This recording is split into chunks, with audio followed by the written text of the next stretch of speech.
ॐ भूर्भुवः स्वः तत्सवितुर्वरेण्यं भर्गो देवस्य धीमहि धियो यो नः प्रचोदयात् ॐ शान्ति शान्ति शान्तिः.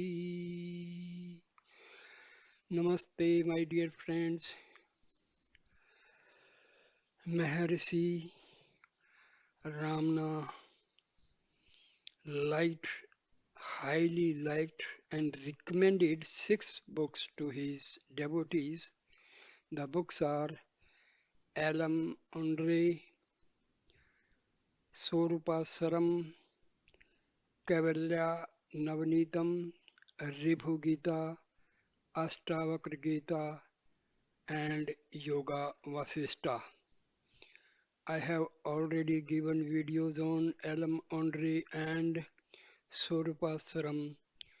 Today I am giving you the videos on the cream of liberation, Kaivalaya Navneetam. It is a very good book for sadhakas who are doing meditation, self-enquiry for self-realization and liberation. Here goes the beginning of this book. Number one sloka.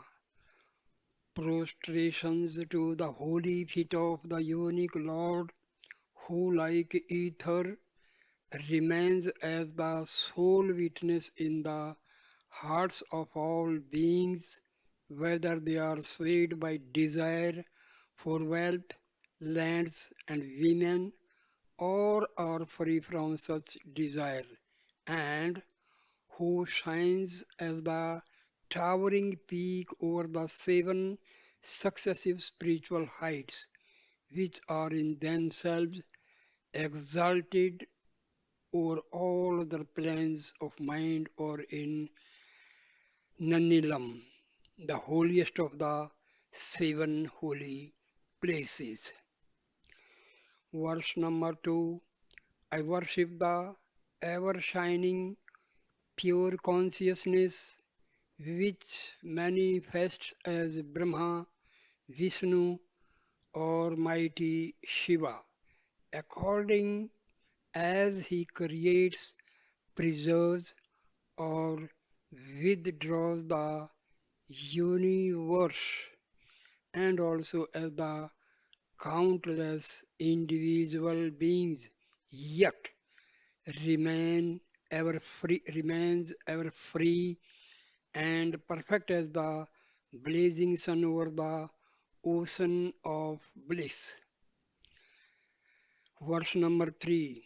I ever worship the lotus feet of my master, by whose grace I learned that my very self is the all embracing reality, Brahma, and the mosaic of the universe, but a phenomenon in me, and who remained as the self like the ether in a wall. Verse number 4. I adore the Almighty who manifested as my master in order that the mind, the intellect, the senses, and the body might, to my very knowledge, be reduced to nothing like mist before the sun, when he taught me, you and I are one, to make me one with him. This shows the unity of Atma and Paramatma. According to this verse, Atma and Paramatma are the same. There is no difference between Atma and Paramatma. This is the gist of this sloka or this verse. Verse number 5. I adore the feet of the Holy Master who shines forth forever as the wide expanse which has no beginning or end or interval, and I proceed to tell you the true nature of the absolute being, to explain bondage and liberation, so that even those who are too dull to learn the scriptures may understand. Verse number 6. All the ancient sages drew from the boundless ocean of milk, namely the Vedanta, and filled their pitchers, their works. I boiled them all on the fire of the Master's words, churned them with the churn of inquiry into the self, and I present this cream of liberation, Kaivalaya Navneetam, to all. Now will those who have partaken of this and satisfied their hunger roam about eating the offal of externals. Verse number 7. After adoring my master Venkatesa Mukunda, who is himself ever free and who made me his own, I write this Kaivalya Navneeta divided into two parts. The first part of which contains a clear exposition of the truth, and the second clears away all doubts arising from the former. Section 1. The exposition of the truth. Verse number 8. The sages say that there are four prerequisites for realization of the truth. Number 1. Viveka. Discrimination between the temporary, therefore unreal phenomena, and the permanent, therefore the reality that is nominal. Second, indifference to the enjoyment of pleasure here or hereafter. 3. Group of six qualities. And fourth, the longing for liberation. Verse 9 and 10. The six qualities are Sama, Dama, Uparti, Titiksha, Samadhana, and Shraddha. Now, of these, Sama is control of mind, Dhamma is control of the senses, Uprati is cessation of activities relating to caste, creed, family, etc. Titiksha is control of passions and include endurance. Samadhana is, according to the sages, the settling down of the mind to reflect on the truth as revealed by the scriptures and the sages. Shraddha denotes faith in the Master and the scriptures. Such are the meanings of the six terms of this category. Verse number 11. No one can achieve anything in the world without being properly equipped for the task. For the same reason, only those who are equipped with these four categories of prerequisites can gain illumination. A novice cannot get it so readily. If so gained, it follows that the person has been successively purified in countless incarnations in the past. Verse number 12. He alone is fit for knowledge, who suffering from the three kinds of troubles rising before the self, the elements and providence, from thirst, hunger, thirst, and so forth, from heat, cold, rain, disease, and the like, from robbers, wild animals, etc. Squirmed like a worm, scorched by heat, and panted for a dip in the nectar of wisdom, so as to put an end to the series of rebirths. Verse number 13. As the desire for liberation grew, he became unconcerned about his wife, children, and property, ran away from them like an antelope which had extricated itself from the noose of a hunter, and sought a holy master and respected him with all his heart. Verse number 14. After eagerly saluting his master, he stood up and sobbed out his heart, saying, O Lord, I have suffered long the torture of worldly life, which is after all so false. Gracious Master, save me by tearing off the cords which bind me to the five seats, so that my heart may be at peace. Verse number 15. The Master lovingly considered him like a tortoise its eggs, looked at him like a fish its eggs, and passed his hands over him like a bird its wings over its eggs, and said, There is a means to put an end to your rebirths. I will tell you, and if you act upon it, your rebirth will cease. Verse number 16. At the very sound of the words, your rebirths will cease, his frame thrilling, his heart rejoicing, as if refreshed after a bath in a spacious tank, tears of joy flowing like love welling forth. He held the holy feet of the Master and prayed further. Verse 17.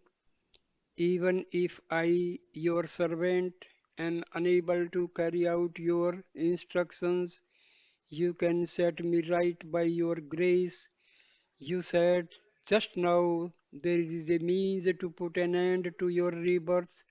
I pray kindly tell it to me and save me.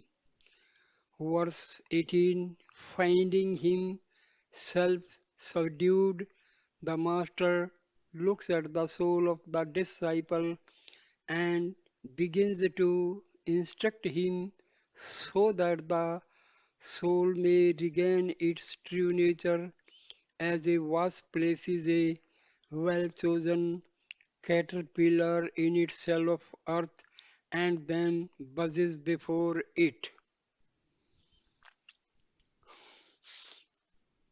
Verse 19 and 20. Master, son, he who has forgotten his true nature is alternately born and dies, turning round and round in the unceasing wheel of time like a feather caught up in a whirlwind until he realizes the true nature of the self. If he comes to see the individual self and its substratum, the over self, then he becomes the substratum, that is Brahma, and escapes rebirth. Should you know yourself, no harm will befall you. As you asked, I have told you this. Verse number 21. Disciple. Lord, can there be any in the world who are ignorant of the self? How then are they all caught up in the cycle of births and deaths? Tell me the unerring truth, for I beseech you in full faith. Verse number 22, Master replies, only he is self-realized who knows what is the body and who is embodied. Meaning, the person who is self-realized, he knows that Atma is residing in the body. Disciple, who else is embodied but this gross thing? Verse number 23, Master replies, you say that you cannot find the embodied being as different from the gross body. Then tell me who appeared as the subject in your dream, or who experienced the sleep in which even the pain of dream was absent. Or again, what is this consciousness in the waking state? Verse number 24. Disciple. Everyday experience proves that the experiencer in the waking state or the experiencer of dreams when the waking consciousness is gone or the experiencer of deep slumber must be different from the gross body. Yet it is not realized. It just flashes in the mind, only to fade away at once. Please explain this. Verse number 25. Just as people pointing to a tree on the earth mark the third day crescent moon and pointing to other stars locate Arundhati, so as the Master began pointing to the gross in order to make known the subtle cause. Verse number 26, Master.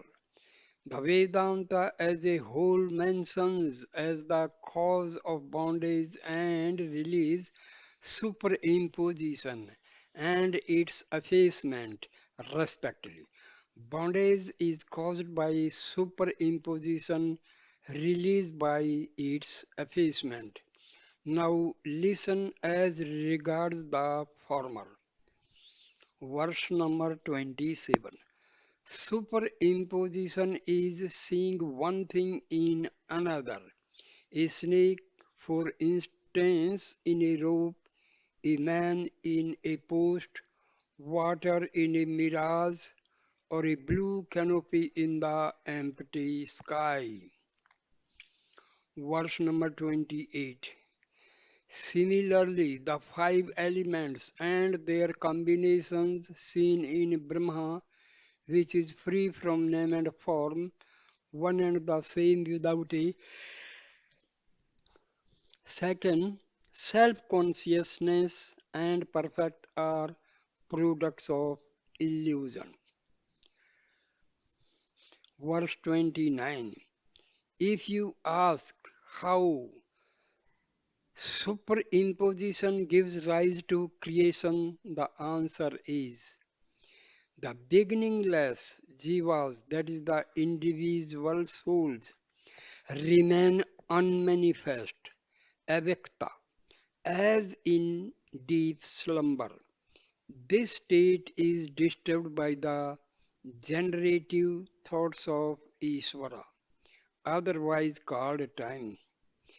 Then, avyakta, the unmanifested, ceases to be casual, that is latent, and the three gunas manifest. Verse 30. They are sattva, rajas, and tamas, which are pure, white, red, and black respectively, or again clear, turbid, and dark. Though equal, one of them will always predominate. Predominate. Verse 31. The foregoing is one explanation, another is as follows.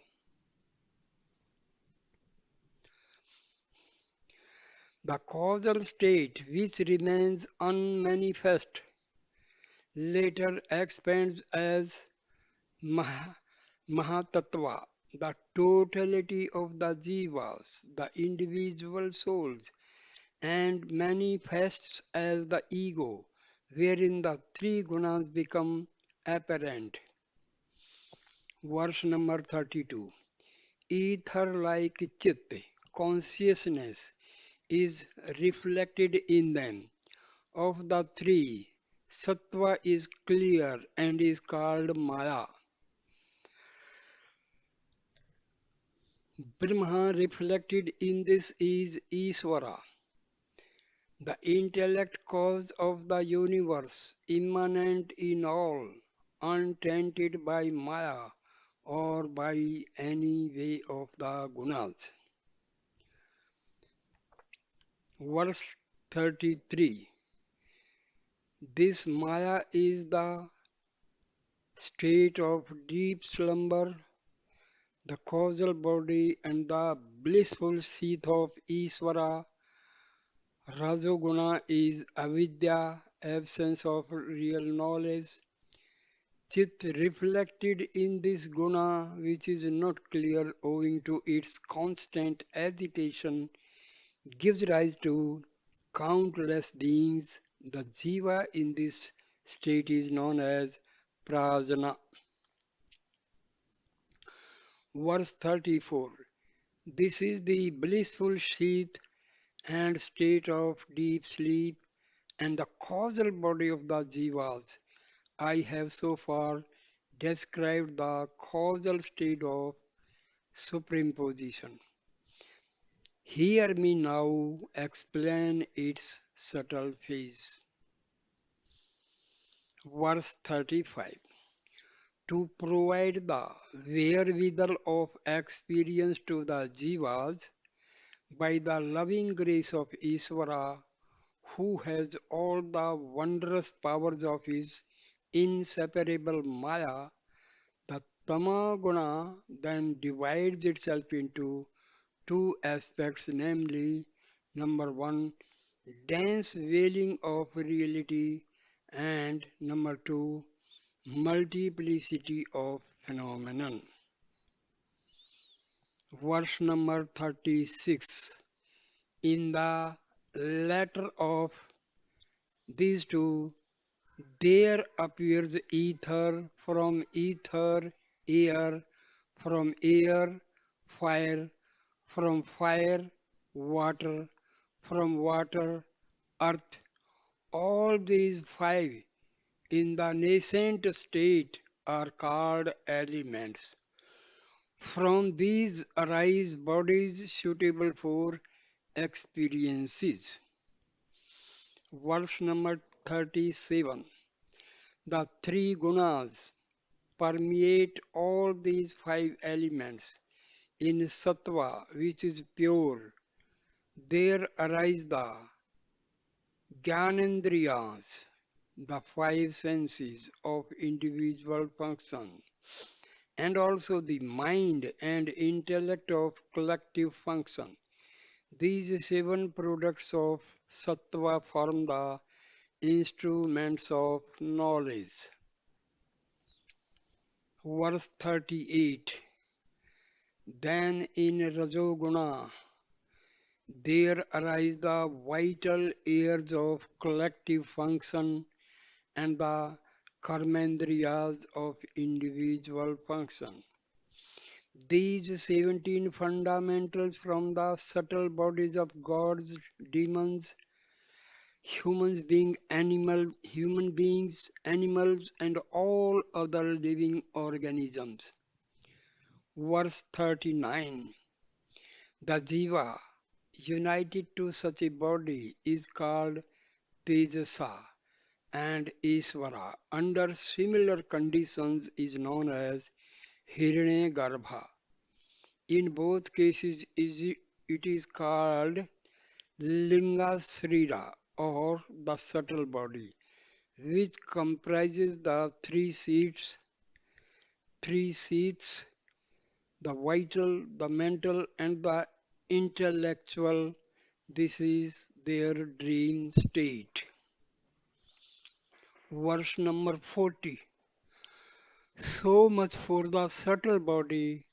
Now hear me describe the process of superimposition of the gross body. Isvara, who is ever watchful, combined the five elements so as to evolve gross bodies for the jivas and objects for experience. Verse number 41. Each of the five elements was divided into two halves. Each half, each half was subdivided into four quarters. Then the major half of one element was combined with one quarter subdivision of each of the other four. This process gave rise to the gross elements from which the four classes of beings and their experiences, the universe and its worlds were created. Verse number 42. The Jiva united with the gross body is called Vishwa, and the Isvara under similar conditions is known as Virat. The gross body is the physical sheath and their waking state. Remember this brief statement regarding the gross body. Verse number 43. Disciple.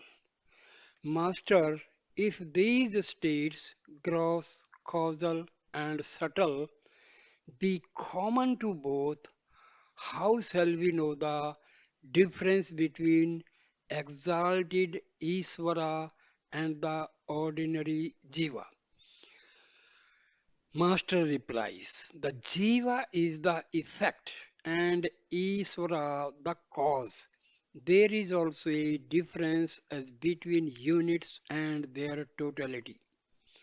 Verse 44. The trees form the units, their aggregate is the forest. Generally speaking, the mobile and the immobile jivas are the separate units. Their sum total is Isvara.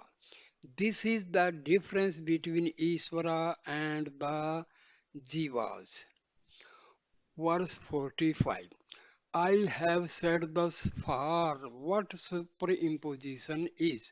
Only he is a jnani who knows beyond doubt that all that is seen is only ephemeral like a dream. Now listen to the process of effacement of superimposition, the way to wonderful moksha, liberation, which resembles the placid sky when all the clouds of winter clear away. Verse 46. Just as one examines and finds out that this is not a snake but a rope, and this is not a thief but a thick post, so also one makes out beyond doubt by the word of the Master and the light of the Scriptures that the body, the world, and the elements are only Brahma, that is, unchanging consciousness. Know this to be the effacement of superimposition. Verse number 47. Cause and effect are the same, like cloth and yarn, ornaments and gold, utensils and clay, to resolve the body into its antecedent cause until avidya, ignorance, is traced as the root cause of all, is the method of effacing superimposition. Verse number 48. Disciple. You have said that the tamoguna functions in two aspects, namely veiling and multiplicity, of which you have explained the latter, which springs from desire. Tell me, my Lord, the result of the other aspect, that is veiling. Verse number 49. Master clarifies. Avarna, the veiling power, veils the inner vision of all embodied beings except unexcelled Isvara and self-realized jnanis in the shape of. It is not, it does not shine forth in the same way as the dense darkness of a wintry night hides the sky, the earth, and the directions from our view. Verse number 50. Outwardly, this veiling power altogether obstructs the distinguishing of Brahma, who is perfection, from his modifications as the world, and inwardly that of the self, which is pure consciousness, from its modification as the inner faculties, that is, the ego, the mind. It is therefore the sole cause of that chronic disease, the endless series of births and deaths.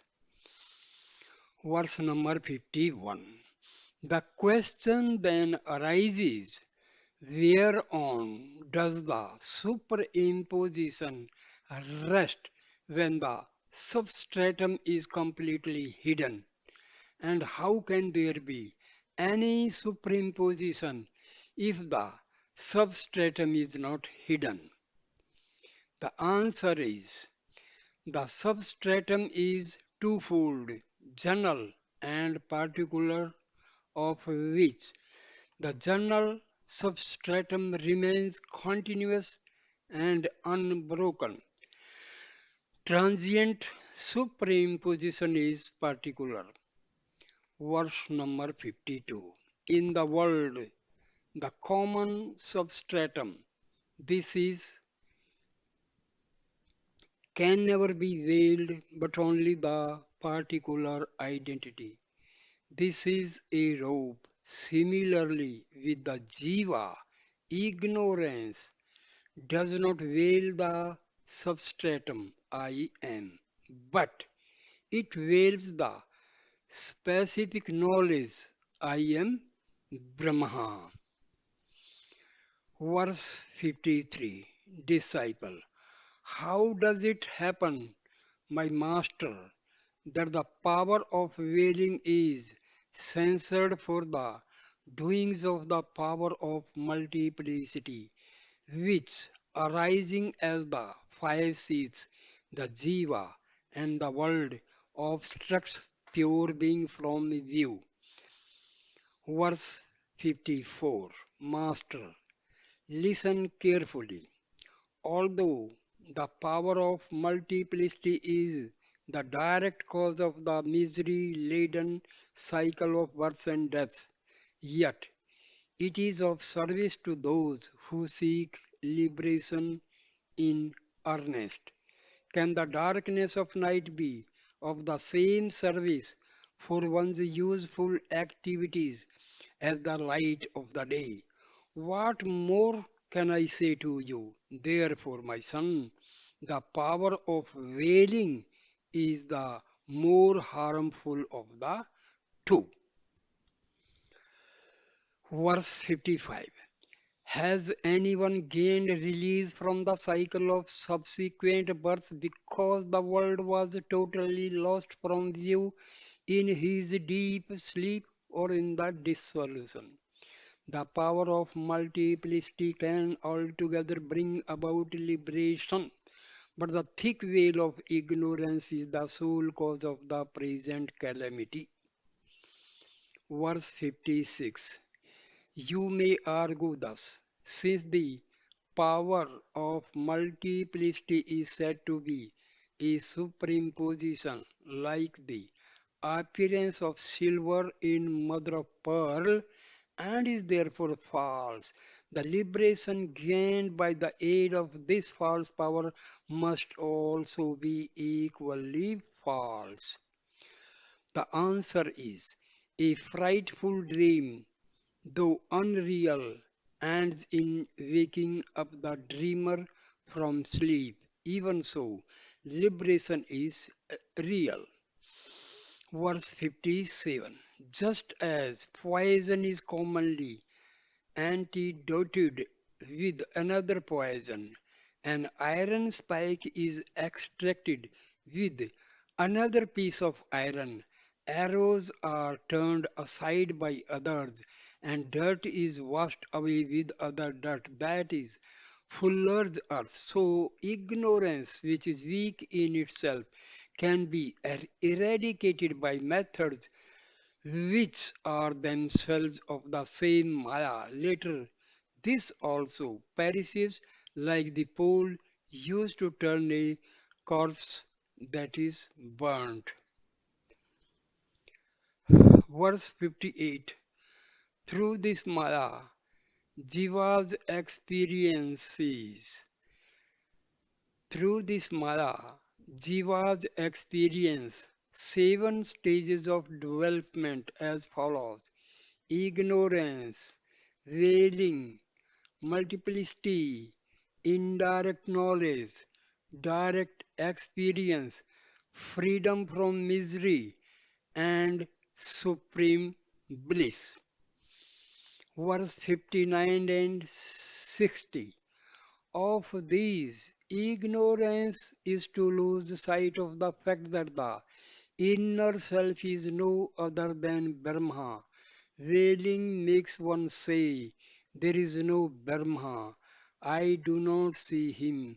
Multiplicity spring, springs up as I am a man, I am a jiva. Indirect knowledge is to know the nature of the self by the teachings of the master. Direct experience is to stay unshaken as the unitary being after inquiry into the self. Freedom from misery is to end limitations and the sense of doership, and supreme bliss is final accomplishment, that is release from bondage. Verse 61. I shall now relate to you a story to illustrate this. 10 men forded a stream, and on reaching the other shore, each of them counted 9 others and omitted to count himself. They were all perplexed because the 10th man was missing. Verse 62 and 63. Ignorance is want of right understanding which causes confusion. The 10th man is missing, not to be found. This thought is the wailing. Grief at the loss of companion is vikshepa. To heed the words of a sympathetic passerby who says, the 10th man is among you, is indirect knowledge. When the kindly man further makes one of them count the others and points to the teller as the tenth man, the discovery of oneself as the missing tenth man forms direct experience. The cessation of grief for the lost man is freedom from misery, the joy of indubitable ascertainment by oneself is supreme bliss. Verse 64. Disciple, Master, pray, show me my real self so that I may know it is it as truly as the tenth man did in the anecdote. Master, there is the Mahavakya, great sentence from the Vedas, that thou art. The verb art in it establishes the identity of the pronouns that and thou in their ultimate meaning. I shall explain how it does so. Hear me. Verse 65. Just as the ether, though single, is fourfold, as the wide expanse, the ether in the clouds, the ether in the port, and the reflection in water, so Chit, which is single, is called the all-pervading Brahma, Isvara, the Self, and the Jiva. Verse 66. In the Mahavakya referred to verse 64, the word that stands for Almighty Isvara and thou stands for the Jiva. But ultimately they mean respectively Brahma, who is free from Maya, and the inner self, who is free from limitations. They are now mutually bound up like butter in boiled milk, just as the milk is churned and the butter separated, so also you should realize the self and thus stand apart. Verse 67. The way to get rid of the trappings of the jiva is to kill the present idea that I am the body, which is only a corpse after all, for it is a mere assemblage of the five elements. Nor can you be the breath which moves through the nostrils like the blast of air blown by bellows. It is simply a function of Rajoguna. Verse 68. Can the self be the intellect or the mind which stand to each other in the relation of agent and instrument? These two seats are only modes of Sattva. Let not the unedifying bliss of deep sleep be mistaken for the self, for it is only a mode of Tamoguna.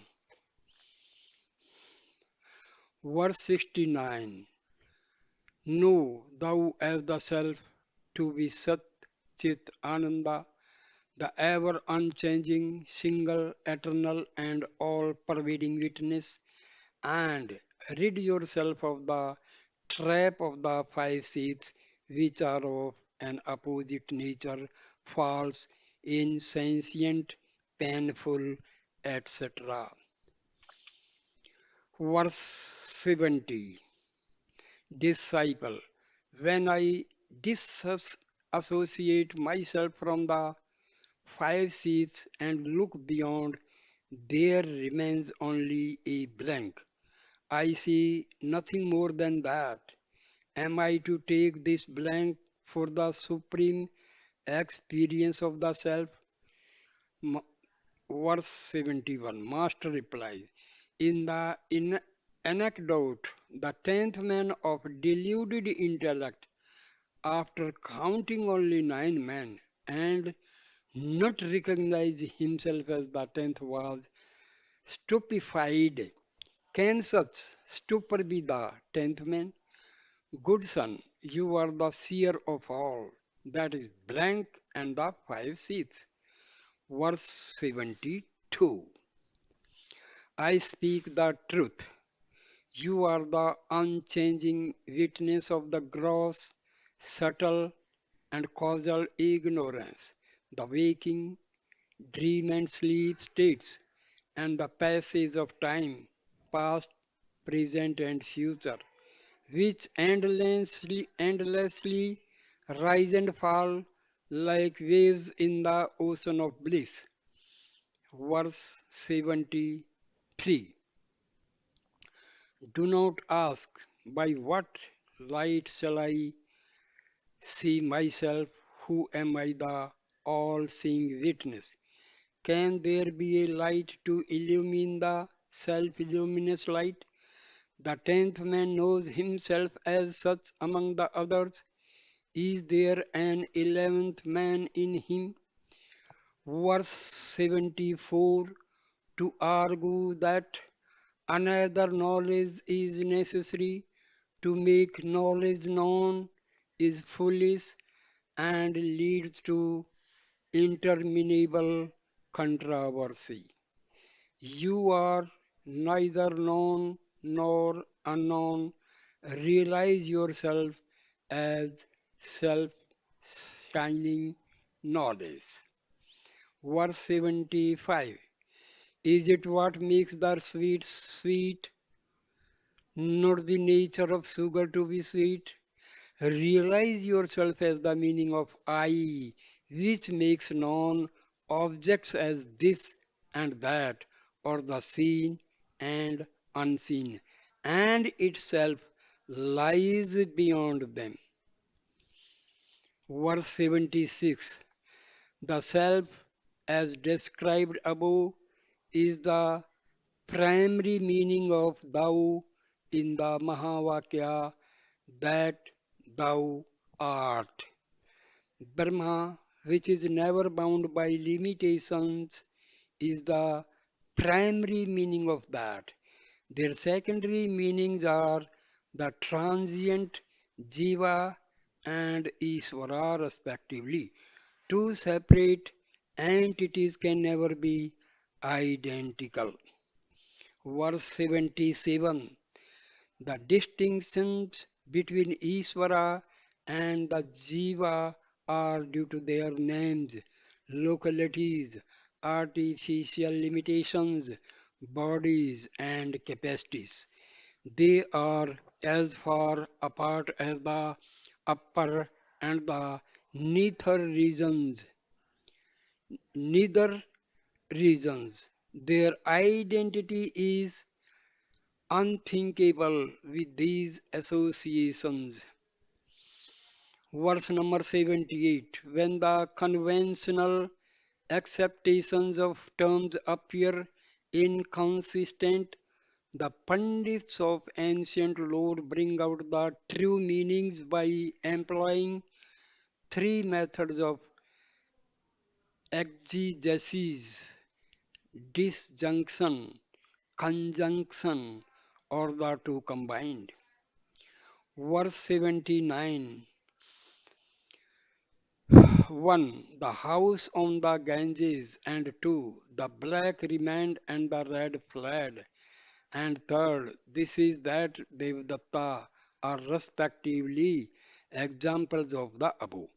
The apparent contradictions in several scriptural passages are eliminated by a judicious use of these three exegetical, exeg- exegetical methods.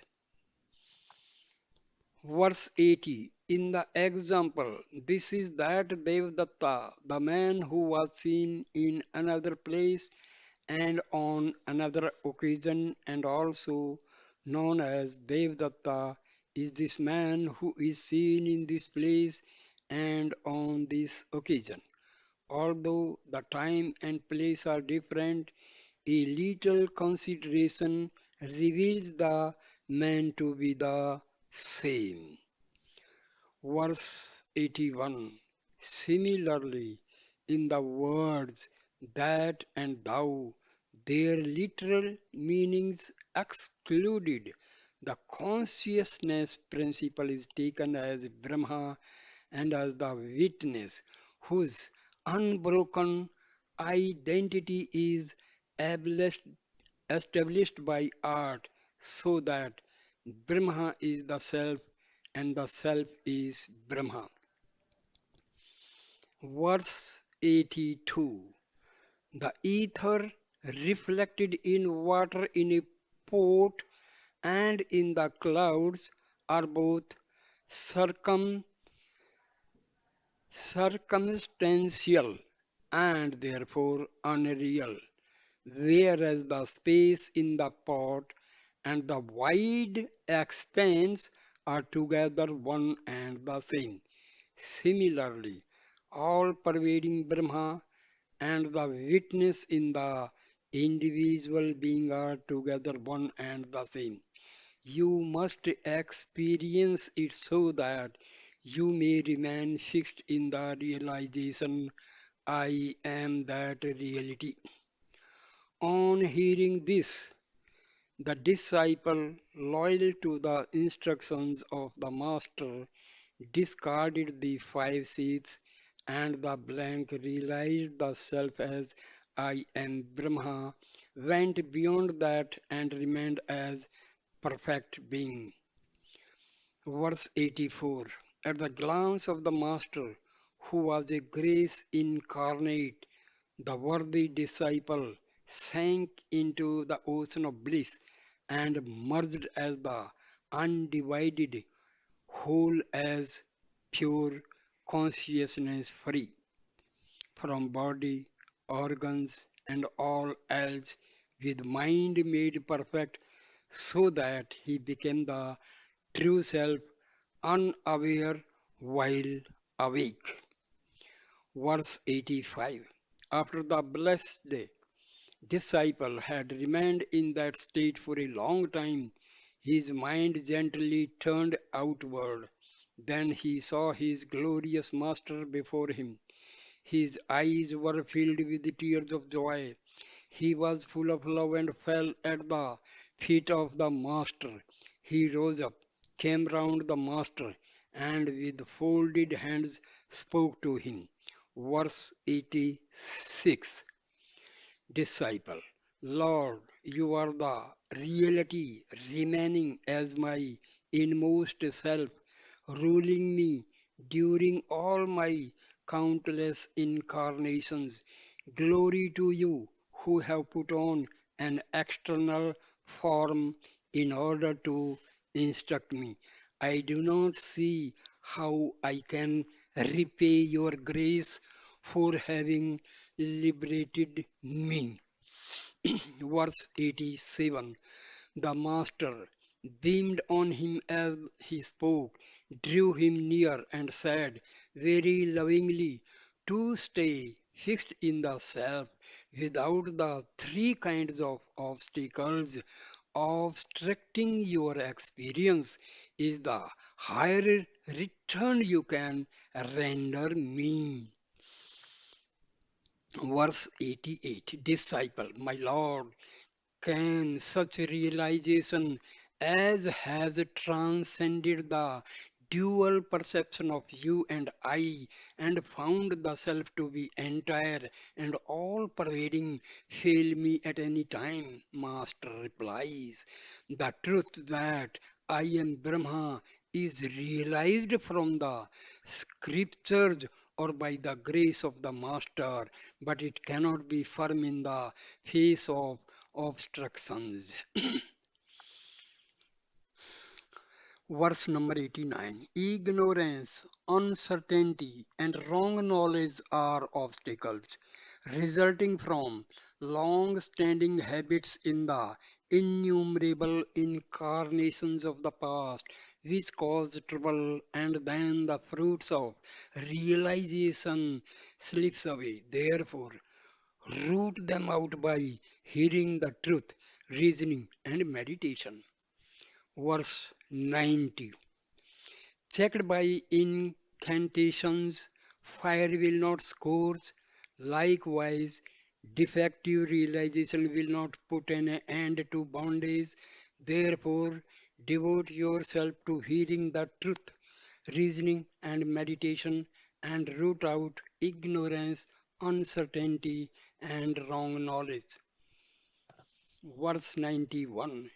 Ignorance veils the truth that the self is Brahma and shows forth multiplicity instead.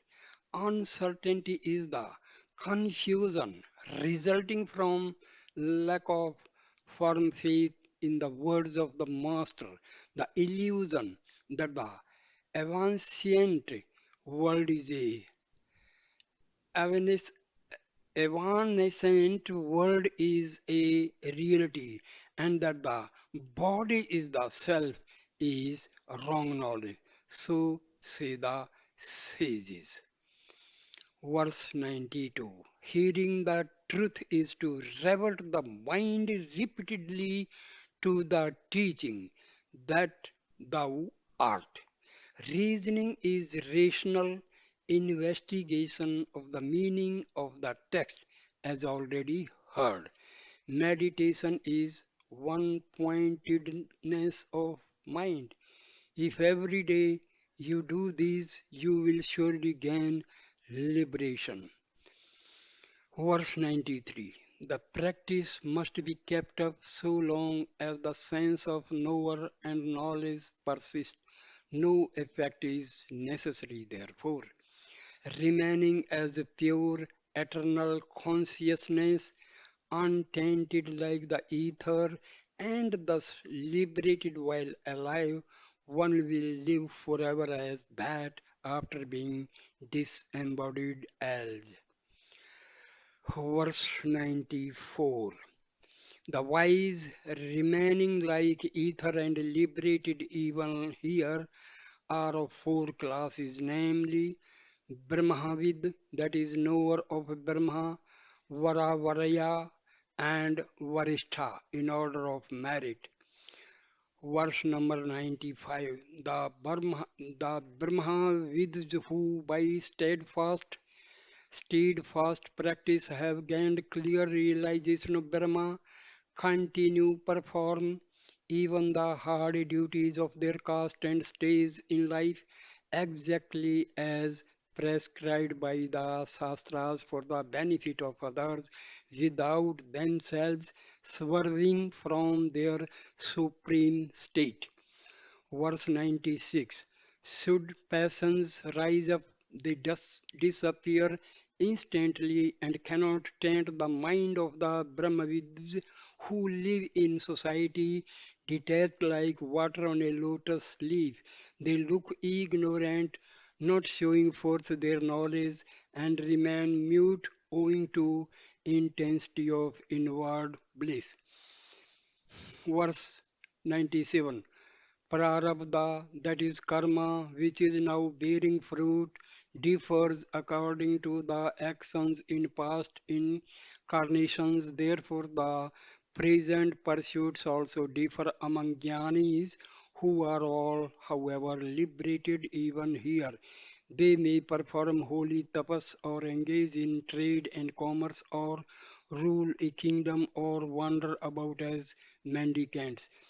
Verse 98. They would not think of the past or future, would partake of what comes unsolicited, would not wonder even if the sun turned into the moon or at any other marvel, whether the sky were to spread its shoots down like a banyan tree or a corpse were to be revived, and nor would they distinguish good and bad, for they always remain as the unchanging witness of all.